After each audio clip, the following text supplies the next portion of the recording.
Thank you, and Malolele and Bula from New York at this time here for meetings, but I think the introduction was enough, more than enough.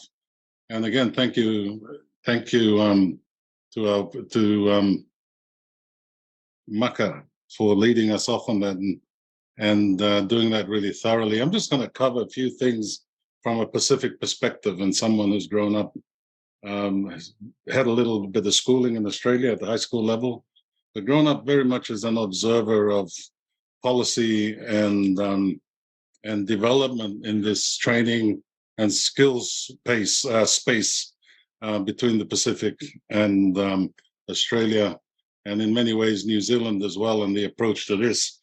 And so, Maka raised the issue on some of the challenges with for example, the labor mobility scheme. We've depended on Australian scholarships, New Zealand scholarships. Now it's China and everybody else providing high-level training. And then the thing, I think some of the bigger questions to consider is starting to say that as we start to talk about the Pacific family, and especially in this time of geopolitics where the language is changing about our relationship, what is Australia's role in the family? And how does this apply to jobs and skills? And then who are we doing it for? And so, I just want to raise a few things here, because so much of our partnerships in the past, if you look at the intentions are good, but often the outcome is extractive. And while there are short-term benefits, the challenge of shifting to Australia for the short term, even the longer term, it also means that you're leaving behind communities that can't do basic things anymore in terms of agriculture, in terms of even just keeping a soccer team or a rugby team going. These basic things that hold communities together are no longer possible. Everyone gets on this train that there's these opportunities in Australia. And so this challenge of getting this right, and so one of them is recognize. So I just want to bring up some points for further discussion, but one is recognize the benefits for integration and partnership moving forward. And what should this look like? And is it just this thing like, oh, that's a great idea, the leaders have asked for it, here's a $200 million package to train Pacific Islanders with skills? And then the question starts to become, is there integration and is there partnership in the long run if we continue to hold up other issues that are just as important? So things like, one is the issue of scale and training. And are we doing enough, or are we doing just enough to fill the gaps that Australia has? And everything from training plumbers to training people who can pick fruit and all the other things that we know, even our highest skilled people.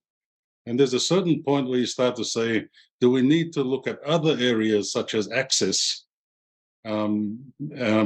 between our countries, not just about a barrier on how Pacific Islanders get into Australia, but start to challenge the issue and start to say, what does family look like here?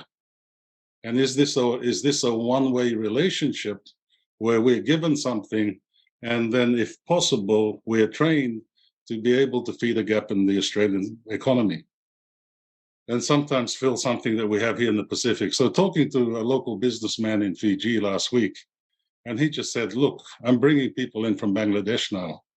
My best people have moved to Australia. And he says, my friend is bringing another 20 people from Bangladesh because we can't just find the local skills here anymore. And so the question starts to come up about how do we start to deal with partnership here? And can we do this without starting to look at the special relationship between Pacific Islanders and Australia and start to say, for example, can we remove international fees for training? And it's reciprocal in terms of Australians coming into the Pacific Islanders coming to Australia.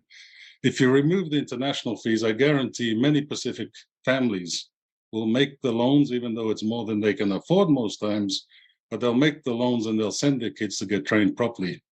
You couldn't get better champions for the benefits of Australia if they're coming through your systems. At the same time, they maintain these strong connections home. You start to say with professional training, what if our doctors had as much access into Australia? And when we have gaps, Australian doctors have access into our systems. And what can we do more? And I'm just using that as an example about starting to say, what could partnership look like if we start to look at what long-term integration would mean? And if we're Pacific Island Forum member countries, what should that be moving forward? This whole issue of reciprocity, that the benefits are not just for us. Australia benefits too. But over time, when you look at a lot of the assistance, it's got to go from extractive to mutual benefit and start to ask the deeper questions of where do we start to say the Pacific Island relationship is important enough that it's different from Asia, it's different from other countries, that often it comes back in the policy, you're going, wow, it's easier for the Chinese to access the school than it is for Pacific Islanders, even though the rhetoric and the narrative is always like we have a special relationship with the Pacific. And I think we've got to start to ask the deeper questions, is what does that look like in terms of access? And then what does that look like in terms of investment? And then what kind of outcome do we want by, say, 2030 and by 2050? And that we have this freedom of movement between our countries, and that these gaps can be fulfilled by the fact that someone in Australia can sit there and say, hey, I'd like to help out in Tonga or in Papua New Guinea, because these are things that we like to do. And it's not just the other way, or not just a one-way track here.